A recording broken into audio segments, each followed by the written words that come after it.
नमस्कार दोस्तों, आप सब जानते हैं अभी हम आलोक शर्मा जी के सामने हैं और कुछ 2-4 क्वेश्चन करेंगे क्योंकि उनकी मैं मानता हूं जो अंडरस्टैंडिंग है कॉमिक्स इंडस्ट्री को लेकर, कॉमिक्स की पर्सनालिटी को लेकर और ये ओवरऑल जो कॉमिक्स का बिजनेस है काफी इवॉल्व है। सो थोड़ा उनके व्यूज जानना बहुत जरूरी है। आलोक भाई, मुझे ये जानना है कि पोस्ट कोविड सिनेरियो में मतलब जब कॉमिक्स फिर से आना शुरू हुई तो लोगों ने इसे हाथों हाथ लिया। पहला अव्वल थॉट तो यही है कि मतलब लोग बहुत खुश थे, वो बचपन से जुड़ रहे थे, उन पुरानी यादों से जुड़ रहे थे और भले ही वो रिफरेंस के तौर पे आ रहे थे लेकिन वो उसको हाथों हाथ ले रहे थे। लेकिन अब कुछ समय बीत चुका है, 2-3 साल और हो गए, अब हम थोड़ा क्वालिटी की डिमांड कर रहे हैं और ये वो टाइम है जब हमको एक्सपोजर मिल चुका है मार्वल और डीसी का भी। मार्वल्स, डीसी, डार्क हॉर्स, कितने डिफरेंट फिरंगी पब्लिकेशंस हैं, क्या क्वालिटी वर्क लेके आ रहे हैं। सो ये अतिशयोक्ति तो नहीं है अगर हम कुछ अच्छा काम अपने इंडिजिनस पब्लिशर से भी मांगे और एक्सपेक्ट करें तो। हाँ, मतलब डिमांड तो होनी चाहिए। मेरा कहना है कि रिटर्न ऑन इन्वेस्टमेंट तो रीडर को भी मिलना चाहिए कि रीडर बोल रहा है अगर मैंने 500 रुपए डालने किसी चीज पे तो उस 500 रुपए की जो वैल्यू मुझे मिल रही है, if that is not satisfying me, even if it's not satisfactory in terms of an international publisher, I won't go back to them, right? There are certain books in DC and Marvel that didn't work for me as a reader. तो मैं उन books के पास वापस नहीं गया, right. तो चाहे वो इंडियन पब्लिशर्स हो या इंटरनेशनल पब्लिशर्स हो, हर इंसान अपने खर्चे हुए पैसों का एक रिटर्न तो चाहता है, एक उसका एक क्या कहते हैं यूटिलिटी तो बनाना चाहता है उस पैसे की, राइट? कि मैं इतना टाइम इस पे इन्वेस्ट कर रहा हूँ, मैं इतना पैसा इसमें इन्वेस्ट कर रहा हूँ, तो it has to be good enough for the money that I am putting into this title, right? So ये तो बिल्कुल नेचुरल है यार, मतलब ये कोई डिमांड नहीं है, ये बिल्कुल, क्योंकि ये रिलेशनशिप ट्रांजैक्शनल रिलेशनशिप है। इसको अगर मैं इमोशनल बनाने की कोशिश करूँ तो मैं गलत कर रहा हूँ एज अ पब्लिशर। इसको अगर मैं इमोशनल बनाने की कोशिश कर रहा हूँ एज अ रीडर तो भी मैं गलत है। ये ट्रांजैक्शनल है, जहाँ किसी चीज में पैसे इन्वॉल्व हैं, जहाँ किसी चीज में इवन बार्टर इन्वॉल्व है, it's a transactional relationship. Transactional relationship में देयर इज एन एक्सपेक्टेशन और आरओआई दोनों पार्टी चाहती है। हाँ, एक पार्टी में से कुछ एक्सपेक्ट कर रही है, या तो वो बार्टर में एक्सपेक्ट कर रही है या तो वो मॉनेटरी टर्म्स में एक्सपेक्ट कर रही है। सेकेंडरी, मैं उस मनी या उस सर्विस के बदले उनसे कुछ एक्सपेक्ट कर रहा हूँ। So it has to come to a common ground where both of us are happy. If any of us as a party is unhappy, that means one of us is not providing good enough utility to the other person. Right? एकदम economic term में मैं बात कर रहा हूँ, इसमें comics भी मैं साइड में रख दूं ना। अगर मर्चेंडाइज भी है, मुझे 200 में एक टी शर्ट मिल रही है और 300 में एक टी शर्ट मिल रही है और दोनों की क्वालिटी सेम है, या 300 में मुझे 2 टी शर्ट्स मिल रही है जिसमें एक की क्वालिटी बहुत अच्छी है और एक की क्वालिटी जरा सी इंफीरियर है, तो what will I go for? I will go for the best one. तो ये तो बहुत whatever provides the best value for money। हाँ। तो आपको लगता है कि जो हमारी इंडियन कॉमिक्स इंडस्ट्री है, आप काफी फोरम्स में एक्टिव भी हैं, तो आपको लगता है कि अगर क्रिटिसिज्म भी हो रहा है तो सही तरीके से क्रिटिसिज्म करने वाले लोग मौजूद हैं, और जो क्रिटिसिज्म अच्छे वे में हो रहा है, कंस्ट्रक्टिव क्रिटिसिज्म जिसे बोलते हैं, उसको सही तरीके से लेने वाले पब्लिशर्स भी मौजूद हैं या अदरवाइज?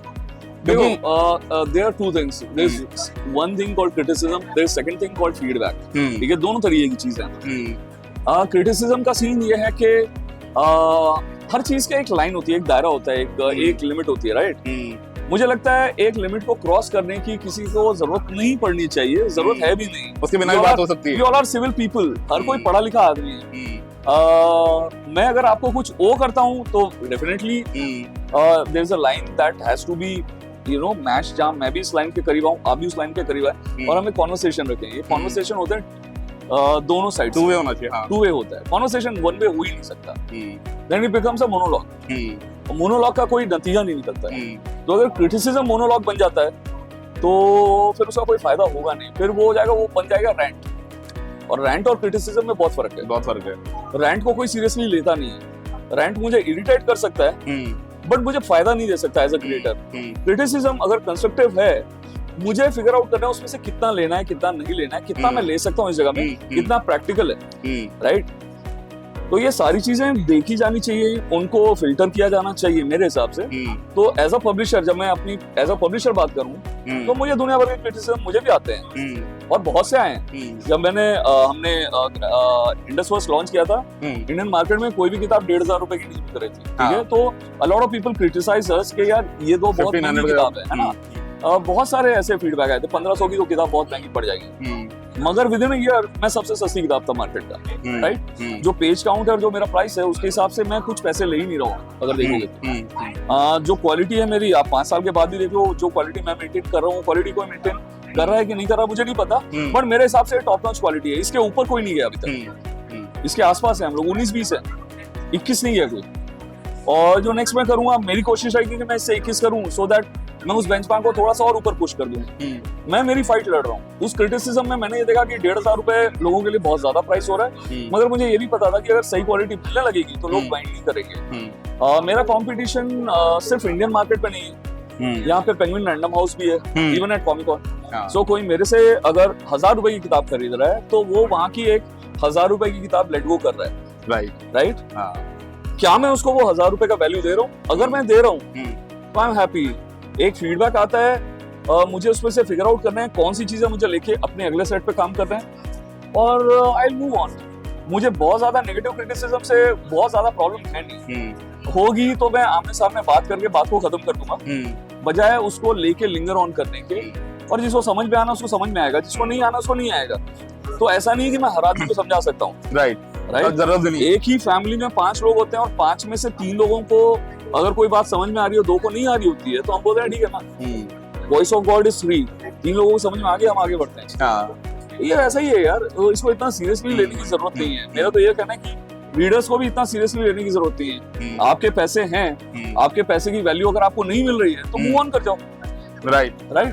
अगर आपको, मैं तो कहता हूँ, अगर आपको इंडस वर्स से भी ऐसा लगा कि यार ये पैसे की वैल्यू मुझे नहीं मिल रही है, you let me know, and if I am unable to address that, इसका मूव ऑन कर जाओ। मैं आपको बात के बदल बना के नहीं रख सकता हूँ। सो ये स्टॉकहोम सिंड्रोम से बाहर निकलो ना, कि मेरे को मेरे किडनैपर से ही प्यार हो गया है। आप मुझे एक्सप्लॉइट कर रहे हो, आप बोल रहे हो, फिर आप मेरी किताबें भी ले रहे हो। नॉट जस्ट मैं बोल रहा हूँ किसी भी पब्लिशर से। तो अगर वो हो रहा है तो ये तो स्टॉकहोम सिंड्रोम है, which is not a healthy relationship. Someone has to move out. या तो आप मूव करोगे, मूव ऑन करोगे, या पब्लिशर मूव ऑन करेगा। और अगर दोनों उसी में रहने वाले हो तो ये टॉक्सिक रिलेशनशिप है। अगर आपको इसी में मजा आ रहा है तो कोई बात नहीं। आपने अपना थॉट प्रोसेस बहुत अच्छे से बताया कि मतलब this is how you actually take things, और प्रोसेस करने का तरीका आपका ये है। But without taking any names, अगर मैं आपसे जानना चाहूँ, क्या आपको लगता है कि पब्लिशर्स एट लार्ज, मतलब करंट टाइम में अच्छे से ले रहे हैं क्रिटिसिज्म को? यार अगर कोई मतलब 10 में से मानो 8 लोग रान कर रहे हैं, 2 अच्छे भी बोल रहे हैं, तो क्या उनको भी अच्छे से लिया जा रहा है? अगेन बहुत लंबा आंसर रहेगा इसका, जैसे मेरे पिछले आंसर्स रहे हैं। There are 2 types of publishers, one who are publisher, उनका यही काम है, यही प्रोफेशन। दूसरे फैन बॉय पब्लिशर्स है। तीसरे आप बोलोगे तो पैशनेट फैन बॉयज हैं जो कि पब्लिशर बन रहे हैं, और उनका कहना है कि मैं क्वालिटी बार को और ऊपर करूं, मैं कुछ ऐसी चीजें लाऊं जो लोगों ने नहीं देखी है। ये 3 तरीके के लोग हैं। मैं जिस बैकग्राउंड से आता हूँ, हम लोगों को क्रिटिसिज्म रोज डील करना है यार। We eat 10 criticism half boiled in our breakfast, right. मैं जब सुबह उठता हूँ ना, ये तो मेरा स्टेपल डाइट है। हाँ, मेरा स्टेपल डाइट है। मैं सुबह उठता हूँ तो मुझे दुनिया भर का क्रिटिसिज्म ऑलरेडी रहता है मेरे काम में, क्योंकि in any creative endeavor there are many stakeholders। कि एनिमेशन में मेरा एनिमेशन डायरेक्टर बोलेगा यार ये मैं नहीं कर सकता, या वो ये बोलने की बजाय कि वो नहीं कर सकता, वो बोलेगा ये बराबर नहीं, इसको ठीक कर ले। मुझे समझ में आ रहा है कि उसको क्या चाहिए। फिर चैनल हेड है, उसका एक कुछ रहेगा, फिर बच्चों का कुछ एक रहेगा। मेरी ऑडियंस मुझे सीधे रेटिंग्स में बता देते हैं उनको कोई चीज पसंद है या नहीं, ठीक है। If I bomb, I bomb. If I'm successful, I'm successful. Thankfully for the last 5 years हम लोग टॉप रेटेड शोज बना रहे हैं। पिछले 5 साल में तो मोरलेस हम टॉप 5 में हमेशा बने हुए हैं। कई बार हम टॉप नंबर 1 पे भी रहे हैं। तो कहीं ना कहीं ऑडियंस को तो पसंद आ रहा है, तो आपको पता है चलो ये तो बराबर है। But end of the day we all are stake holders in the same thing, we all are trying to make something good. तो अगर मैं वो क्रिटिसिज्म को इस बार में ले लूं कि यार ये तो ईगोइस्टिक है, या ये तो बेवकूफी वाली बात कर रहा है, तो वो चीज इम्प्रोवाइज होगी नहीं। वो चीज इम्प्रोवाइज नहीं होगी, उसमें इम्प्रूवमेंट नहीं आएगा, तो ऑडियंस को नहीं जमेगी। Indian animation, as far as the animation quality is concerned, is not doing a lot of great stuff. So, और ये बात सिर्फ मुझे नहीं, ये पूरी इंडस्ट्री को पता है, ठीक है। लेकिन जो हमारा टाइमलाइंस है, जो हमारे बजट्स हैं, उसमें इस क्वालिटी का काम इंटरनेशनली कोई कर भी नहीं सकता। हम उनके केटरिंग बजट में पूरा शो बना रहे हैं, ठीक है। सो अगर कोई स्टूडेंट आता है मेरे पास, बहुत सारे वर्कशॉप्स होते हैं, वहाँ हमको सीधे स्टेज पे खड़े होते हैं, स्टेज पे क्रिटिसाइज हो जाते हैं हम लोग, ठीक है, कि सर हम लोग यूएस के जैसे शोज क्यों नहीं बना पा रहे हैं, या हम कब एनिमे जैसी चीज करेंगे, और मैं स्टेज पे खड़ा हूँ और एक 16 साल का बच्चा मेरे से सवाल कर रहा है, तो या तो मैं ऑफेंड हो जाऊँ उस चीज पे, या मैं बोलूँ कि यार तू मुझे बता, तू 16 साल का स्टूडेंट है, मैं तेरे स्टूडेंट फिल्म को लूं और जो यू नो कैलार्ड्स के स्टूडेंट की फिल्म को लूं, दोनों को अगल बगल रखूं, are you at par with him? If you are not at par with him, then I'm going to hire you in 10 years time. Then you're not at par with Chris Sanders. Because you're not at par with Chris Sanders, I cannot make what Chris Sanders is making. Right. So the problem lies within the system. Having said that, can we do stories that are good? So that even if we are lacking in terms of animation, we are doing good stories. Right. So अगर आज Indian comics मैं बोल रहा हूँ कि 1000 copies बिक रही है, अगर सिर्फ 1000 कॉपीज ही बिक रही है, 3000 कॉपीज भी बिक रही है in a better scenario, can we do stories that are good so that even if we are unable to match the standards that are set by any DC, Marvel or Dark Horse, are we able to match it in terms of storytelling? The storytelling is the cheapest version. Writing है, it needs a computer, it needs a person. Even if you don't have a computer, you can write on a piece of paper. Right? उससे ज्यादा सस्ता कुछ नहीं है. वहाँ सबसे महंगी चीज है इंसान का दिमाग और उसका वक्त. तो क्या इंसान अपना दिमाग और वक्त खर्च करने को तैयार है? अगर वो अपना वक्त और दिमाग खर्च कर रहा है और वो एक अच्छी कहानी कर रहा है ना, उसकी ड्राइंग थोड़ी सी दाएं बाएं भी होगी ना तो आपको चल जाएगा. राइट. तो this is where we need to work. और यहाँ पे अगर क्रिटिसिज्म आ रहा है कि यार तेरा राइटिंग ही खराब है, तो मैं बोलूंगा यार ये बहुत गड़बड़ मामला है, यहाँ पे काम करने की जरूरत है, क्योंकि ये सबसे कोर चीज है उस किताब की, है ना. प्रोसेस में थोड़ा ड्राइंग ब्लैक एंड व्हाइट दे दो मुझे चलेगा, कहानी अच्छी दो ना, थोड़ा आर्टवर्क 19-20 होगा तो चलेगा. आर्टवर्क 19-20 भी होगा, लेकिन again it's a visual dominated. अंडा पहले आया मुर्गी वाला कॉन्वर्सेशन है, क्योंकि जब किताब को यहाँ खोल के देखता है ना मेरी ऐसा, तो वो देखता नहीं लिखा क्या है इसने, वो पहले देखता है आर्ट कैसा है. राइट. लेकिन जो हमारे कोर रीडर्स हैं, जिन्होंने दुनियादारी की चीजें पढ़ रखी हैं, जो लगातार शिकायत कर रहे हैं, ये चीज बनेगी कैसे बनेगी, ये हमारी चीजें उतनी अच्छी क्यों नहीं बन रही हैं, मुझे लगता है वो फॉरगिविंग तो रहेंगे अगर चीज अच्छी लिखी हुई है तो.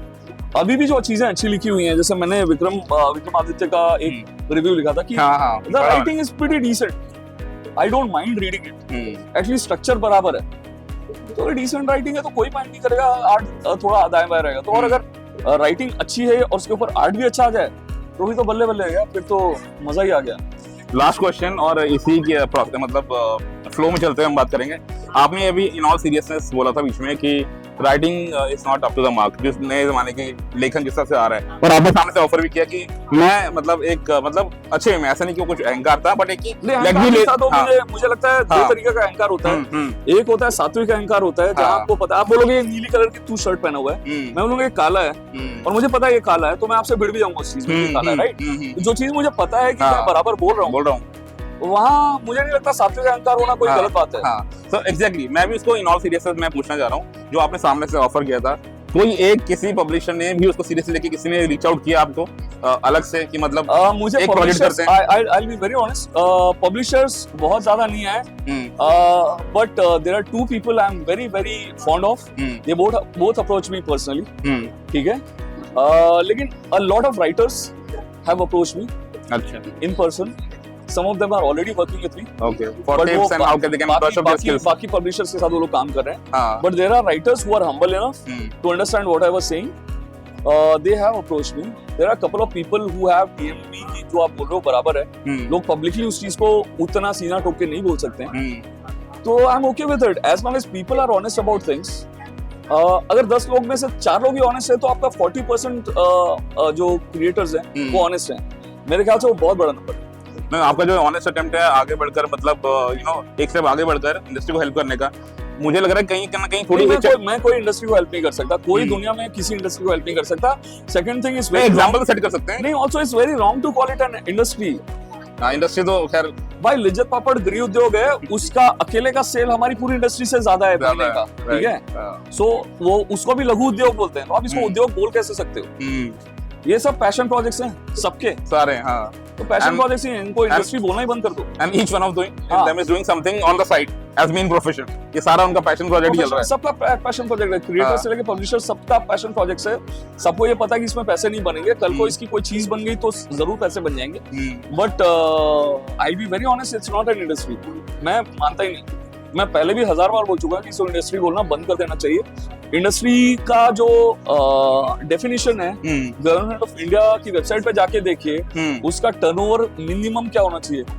फिल्म इंडस्ट्री को भी इंडस्ट्री का दर्जा नहीं मिला हुआ है, नहीं मिला हुआ। तो आप हैं क्या जो आप अपने आप को इंडस्ट्री बोलें?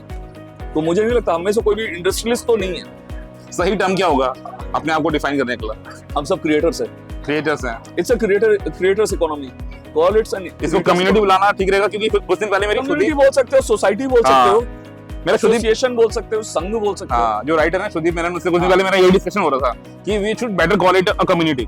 वो ज्यादा It's a better community, acceptable term है, It's a comics community. Community. Yeah. तो क्या आपको लग रहा है कि जो आपने सामने से आगे मतलब एक एफर्ट किया है, जो पब्लिशर्स हैं वो थोड़ा इसलिए झिझक रहे होंगे क्योंकि अगर वो सामने आके आपसे सपोर्ट के लिए बोलते हैं तो वो कहीं लाइमलाइट में ना आ जाए कि भाई इनका थोड़ा सब पार वर्क था, इसलिए दे रीच्ड आउट टू अलग भाई। यार मैं तो बोल रहा हूँ सबका ही सपार है, मेरा भी सपार है। हाँ। हम भी कोई बहुत ऐसा मार्वल डीसी का काम नहीं करते, अच्छा, ठीक है? सभी सपार हैं, लेकिन उनसे कुछ उस पार है, कुछ इस पार है, ठीक है?